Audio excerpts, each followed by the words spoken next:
Good ସାଙ୍ଗ ମାନେ ଆମର ହେଲା ସେବକ ସେବିକାର ଆନ୍ସର କି ଆସିଛି ଭାଇ ଆଉ ରେସ୍ପନ୍ସ କି 27 ତାରିଖ ଲାଷ୍ଟ ଭିତରେ ସମସ୍ତେ ରେସ୍ପନ୍ସ ଦେବେ।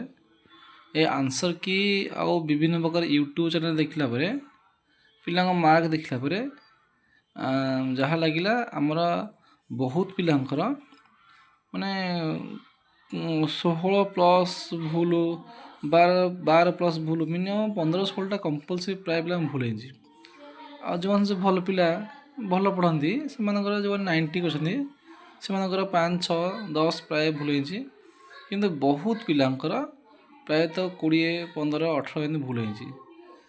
ଯେଉଁମାନେ ସବୁ 90 କରିଛନ୍ତି 90% ନେବେ ତାଙ୍କର 15, 16 ଏମିତି ଆମେ ଯାହା ଦେଖିଲେ ତ କଟଅଫ୍ଟା ଆମର ଜେନେରାଲଟା ମେଲ୍ ହଉ ଫିମେଲ୍ ହଉ ଦୁଇଟା ପ୍ରାୟତଃ ସେମ୍ ଯିବ, ପ୍ରାୟତଃ 70 ପ୍ଲସ୍ ଯିବ, ନହେଲେ +2 ନହେଲେ -2 କରିଦେବା।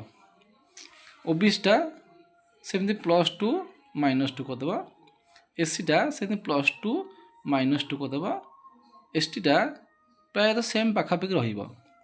ତ ଆମର ଯେତିକି ଆନ୍ସର କି ପିଲାଙ୍କ ମାର୍କ ଦେଖି ଆମେ ଅନୁମାନ କଲେ ପ୍ରାୟତଃ କଟଅଫ୍ ଏ ପାଖାପାଖି ରହିବ। ଇଏ ଫାଇନାଲ୍, ଏଇଟା ଫାଇନାଲ୍।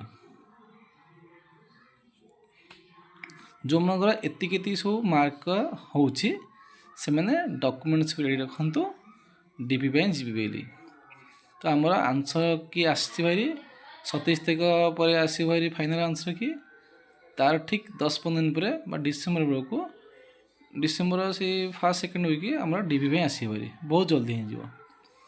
ତ ସମସ୍ତେ ଯେଉଁମାନଙ୍କର ଏତିକି ପ୍ଲସ୍ ମାର୍କ ଅଛି ସେମାନେ ଡିପି ପାଇଁ ରେଡ଼ି ରୁହନ୍ତୁ। ଯଦି ଭିଡ଼ିଓଟି ଭଲ ଲାଗିଥିବ ଲାଇକ୍, ସେୟାର, କମେଣ୍ଟ ଦେବେ। ଧନ୍ୟବାଦ।